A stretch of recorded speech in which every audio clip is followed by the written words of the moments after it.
What's up, Team Tobias? What's up, Fredericksburg, Texas? What's up, Morgana Burgraff? I hope I said that right. See that? You subscribe. Turn on your notifications. You get a random shout out. That's right.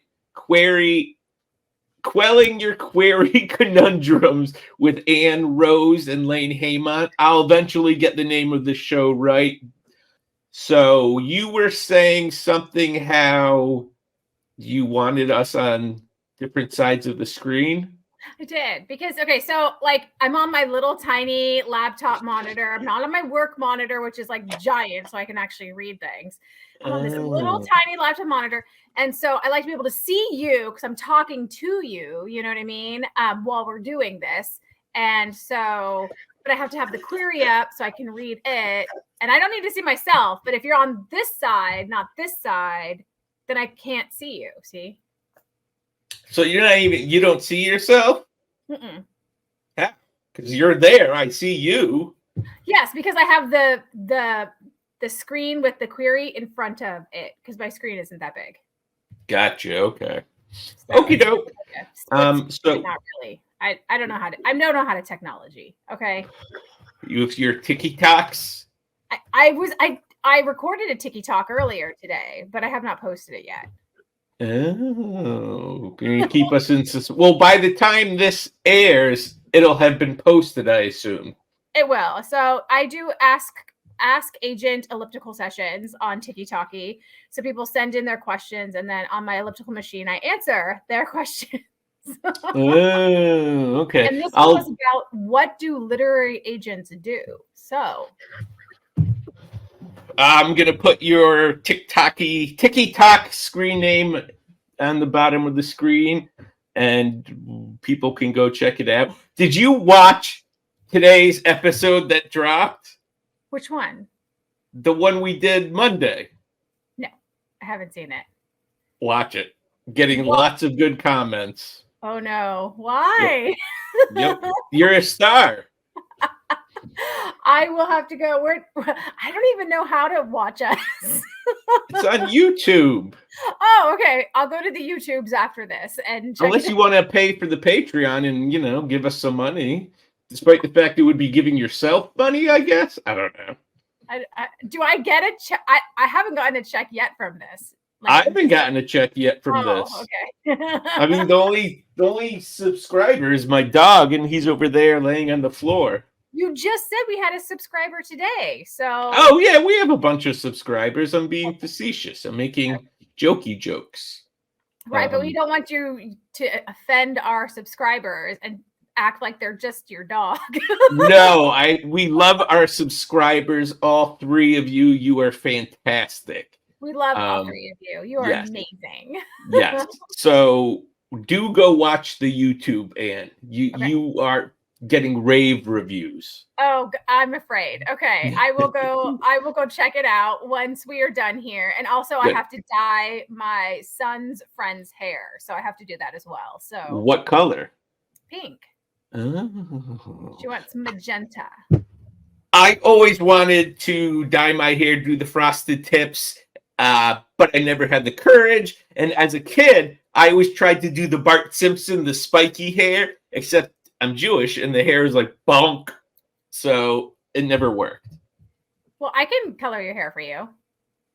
You're not going to LA. I'm not going to see you in like 30 years. So you just sent out a thing. We're going to do an event this year. So we could do it.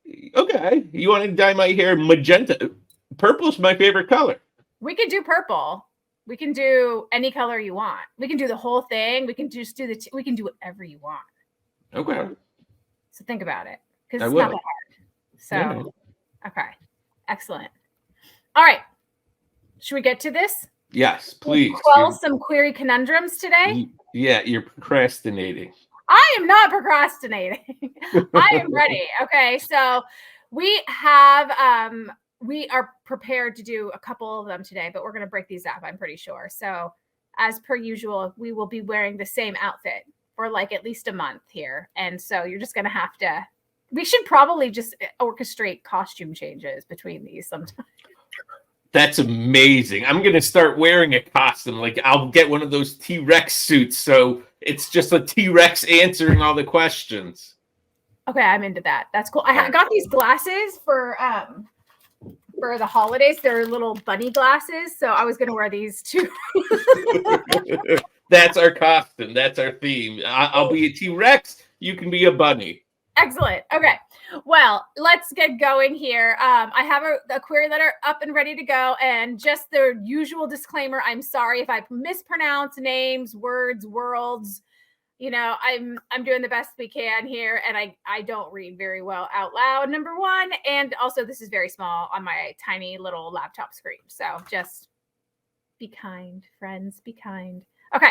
So, dear agent, a disgraced monk must reckon with the dark forces that haunt her and the life of religious fever. She fled to save her new home from the fury of the false prophet she once loved. I probably read that really terribly but that is the sentence. So that's the sentence. We'll read it again in a minute. It's okay. We're just going to do a quick read through and then we'll go again. I am seeking representation for my debut upmarket adult fantasy novel title, approximately 135,000 words, and would like to submit it to you for your consideration as reasons. Reasons is in quotes, which I kind of enjoy here very much. This is a character-driven women's fiction style story about the fraught process of deconstructing faith after spiritual abuse and moral injury, set against a backdrop inspired by the historic events of the 80-Year War and Dutch folklore. I know readers will relate to my heroine as she loses her religion and discovers the woman she was never allowed to be. Though she wants nothing more than to truly belong in her rigidly religious community and live a life in service to her gods, the revelation of Tava Torquil's otherworldly nature forces her to flee home for a misguided marriage to a supposedly holy man whose boundless ambitions reveals the darkest creatures in her world. Years later, idealistic politician Evren Aldred finds her nearly lifeless body just outside the city walls, adding yet another pull to his web of wearing allegiances. Spurred by religious reform and the political machinations of her husband, Tava's new world fractures, and she must overcome all that haunts her to deliver herself and her new family from the fury of the false prophet she once loved. Title marries the high stakes and political intrigue of The City of Brass and The Wolf and the Woodsman with the literary style and folklore creations of The Bear and the Nightingale. This is a standalone novel with strong series potential. In addition to this novel and potential sequels, I am currently revising a literary historical fantasy set in pre-Roman Gaul and inspired by Iron Age bog bodies found in peat bogs throughout Northern Europe. The bio, which actually had some really great reasons why this was an inspiration. And then please find the attached. Thank you so much. I hope to hear from you. Best regards. And then they gave some little caveat information at the end, but we'll go over that later. I don't want to be mean, but I'm going to be mean, and it's only because I'm a dunce. I don't understand any of that. There's too much going on. There's like 5 genres for 2 plot points. Okay. We're gonna start from the top and we'll go through it. What do you think? Okay. Yes. So, dear agent, perfect. Works for me. Okay. A disgraced monk must reckon with the dark forces that haunt her and the life of religious fever. She's fled to save her new home from the fury of the false prophet she once loved. I think that I'm doing the best I can. I'm not laughing at you. I'm laughing at myself. Totally losing track. My ADHD is just like monk, God, disgraced, aliens, dragons. I don't think there's aliens or dragons here, but this is, I think it's supposed to be the hook sentence, which I appreciate, right? I love a hook sentence right at the top. But yeah, it's kind of, I'm not exactly sure what I'm supposed to focus on here. And it is a little bit confusing because maybe it's because of like the religious thatness that I was brought up, but monks I always thought were men, and then it was her, which was confusing to me. But I mean, that might be my non-knowing how that all works. Funny, because I think of monks, D&D. Monks were like ninja fighting, martial arts stuff. That's so funny. So I was like, oh, Dungeons and Dragons monks. Oh, well, it's got religious in here, so I think there are religious monks, right? Like, of course. Wasn't Jason from The Good Place? Wasn't he a monk? We had this conversation. I didn't watch the show. I don't think I liked the show. You yelled at me and said it's the most amazing literary brain exploding show ever, and that I should go to hell because I didn't watch it. I mean, those were not my words, but I mean, you should watch it. So that's fair. Yes. Okay. So it is a little confusing. So bottom line is that the hook sentence is a little confusing. I'm not quite sure what to focus on. It does seem like there's probably a lot of good, big world and stakes that are happening here, but it's just really not coming through on like what this hook is. So maybe a little bit reworking of that would be useful. So next paragraph. I am currently seeking representation for my debut upmarket adult fantasy novel title. Perfect. Why don't we explain upmarket? Because most people don't know what upmarket is. Sure. So do you want to go for it, or you want me to do it? I'd rather you do it because I'm not on a good roll here.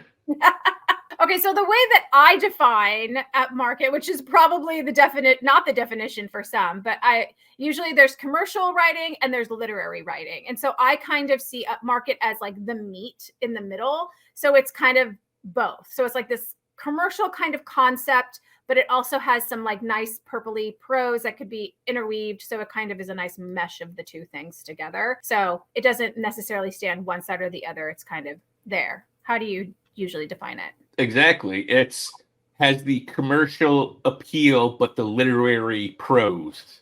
Yeah. Okay, perfect. So anyway, it is approximately 135,000 words, and they would like to submit it for our consideration for reasons. So excellent. I love that there's just reasons and like quotes, because I feel like they're going to personalize that, which I love. And I love that they have that in there. So it literally just says reasons in quotes. It does. I love it. It's like in brackets. Like, yeah, that's pretty cool. Normally if someone put for reasons, like explained that, but that's awesome that they literally just put reasons. It is. It's so good. Okay, but let's talk about the word count. So 135,000 words, while not technically outside of like the realm of what this could be for word count, it is hitting that. I mean, we got to remember bandwidths are smaller, agents times are shorter. So if you're pitching me 135,000 words, even though that is technically in the word count kind of bracket, I am going to expect this to be like super, super tightly paced. Yeah, for a debut, I wouldn't go above 120,000. And now, because of the way the publishing world works, where people are not afraid of shorter books and may even kind of prefer it because of all the shortages, I mean, over 100,000 is kind of, especially for a debut. I'm thinking of a debut. Once you're sold and it's your option book, you can submit it at 300,000 words. I'm like, hey, my job is done. That's the editor. The editor will tell you to cut that down. Editors are not going to want to work with you. No, not if you're submitting 300,000 word books. No, especially if you are, Lane. Like, what editors are going to work with you? Oh, no, not at all. Well, editors, I will never send you a 300,000 word book. I promise you that. So there you go. I submitted one today. Did you really? No, not at all. Okay, good. Excellent. All right. So just something to be aware of that, with the higher word count on this, that the pacing should feel really, really exceptionally tight on this, because it's going to have to. Okay. So this is a character-driven. Here's where you're starting to get confused. This is a character-driven women's fiction style story about the fraught process of deconstructing faith after spiritual abuse and moral injury, set against a backdrop inspired by the historic events of the 80-Year War and Dutch folklore. I know readers will relate to my heroine as she loses her religion and discovers the woman she was never allowed to be. So this is, I think, where some of your confusion was coming through.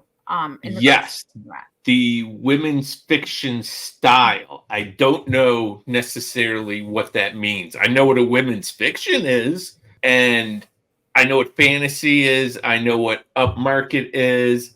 I mean, women's fiction is basically the relationship of women either to each other or to the world. So a fantasy women's fiction feels very much like, I don't want to say if Game of Thrones was told from the point of view of only a woman, but kind of. Well, I didn't read or watch Game of Thrones, and it was also written by a man. So yeah, that's what I'm saying. That's what I'm saying. I'd be really kind of like if Game of Thrones, at least the show, was all drama and blah blah blah, talking and plots and stuff, like the politics of it. So I'm trying to think of a fantasy women's fiction. So we're in a fantasy world, but it's really about a woman's relationship to either the world or to someone else in the world.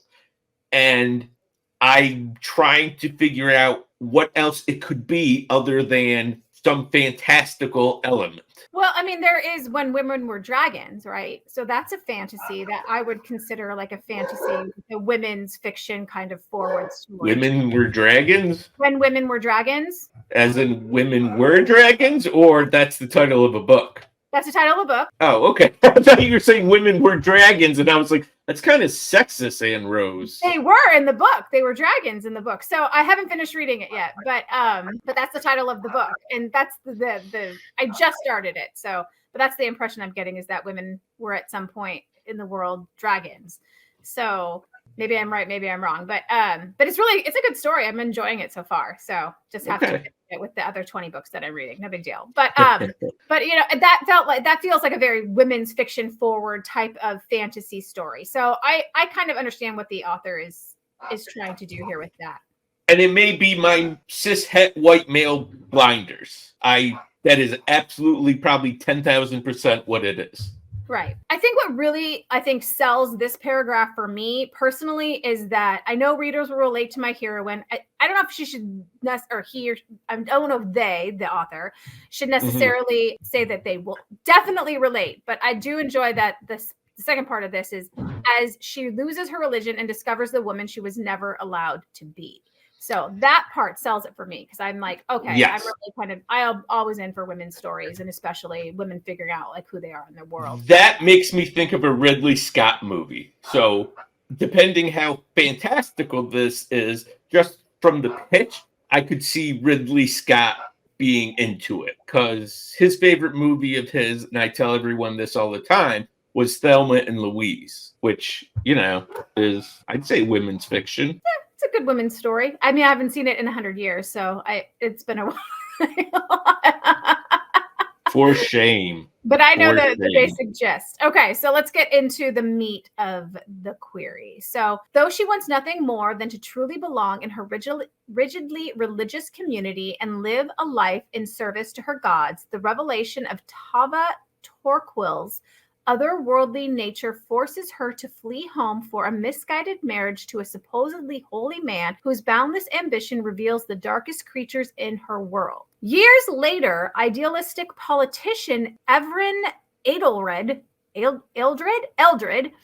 finds her nearly lifeless body just outside the city walls, adding yet another pull to his web of wearing allegiances. Spurred by religious reform and the political machinations of her husband, Tava's new world fractures, and she must overcome all that haunts her to deliver herself and her new family from the fury of the false prophet she once loved. So the main character we're first introduced to dies? I am 100% lost in the meat of this query. So I'm not entirely sure. I'm not sure whose lifeless body it is, because that's how it reads, right? It reads like it's Tava's lifeless body, but then we are finding more about Tava later. So I'm not entirely sure what the plot of this book is. I think, honestly, it's because it's very smart and intellectual, and the author is trying to get that all across. And this is my issue with fantasy, not in that it's a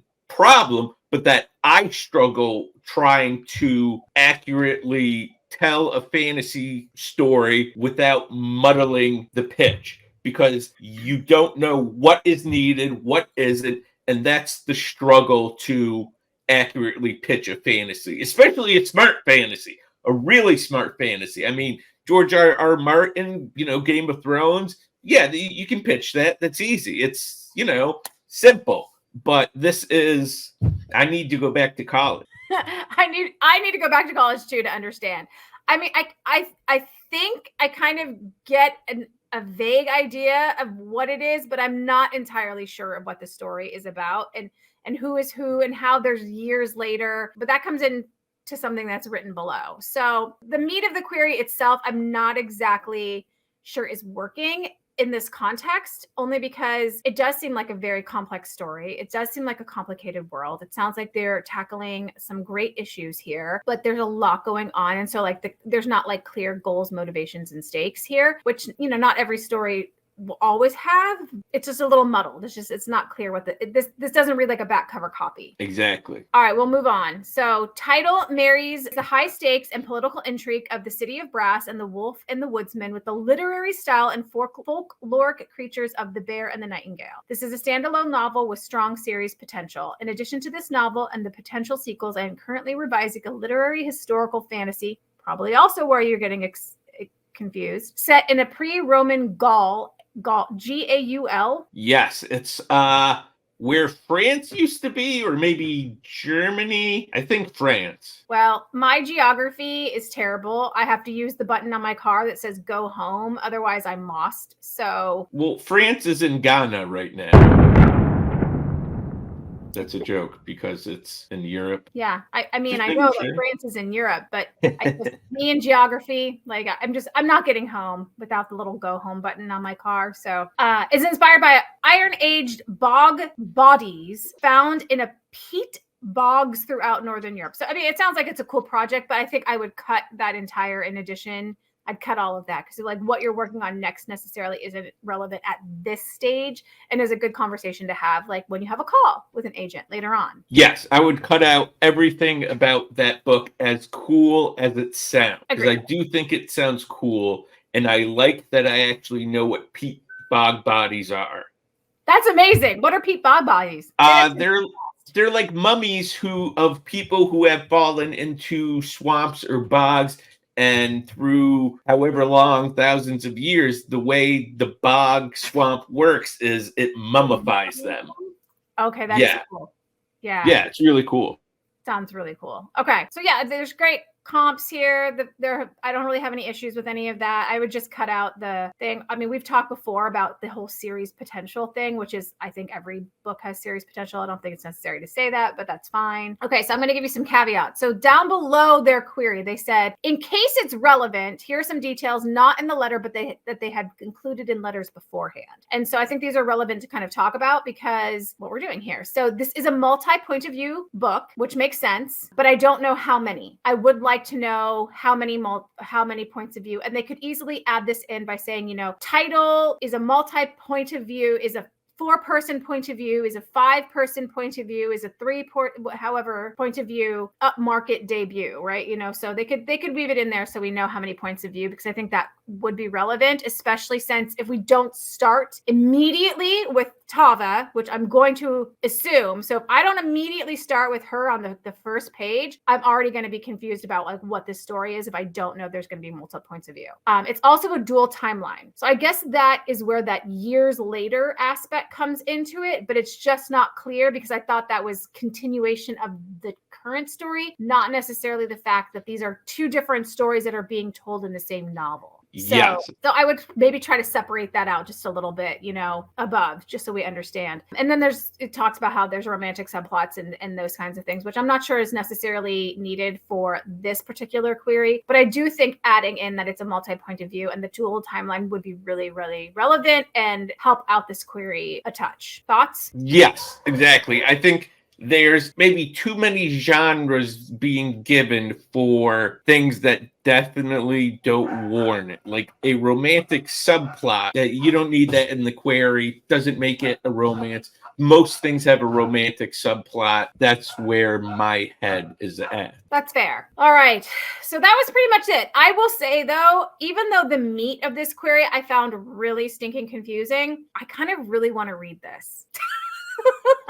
I kind of want to read the second book about the peat bog bodies. Well, I'm gonna throw it out there that maybe I should, maybe I shouldn't. I don't know. But if this author listens to this and hears this, hit me up on my DMs because I want to give you a special code so you can query me this because I really am curious about this story. So, and I'm interested in peat bog bodies. So. That's what I would want to read. That's not fair. You can't get both. Not done yet. I like this one. I like the understanding of like the religious deconstruction that she's going to be, or they're going to be tackling in this story. So yeah, and it's women's fiction. Like that's my jam, Lane. That's my jam. Okay, why don't you take us out? All right. Well, this is Ann Rose and Lane Haymont with Quelling Your Query Conundrum. So if you have a query that you're conundruming about, then, send it to us at the email below, and we'd love to have a conversation about it on one of our future podcasts. So like, subscribe, buy a copy of my book, The Seemingly Impossible Love Life of Amanda Dean, and that's it.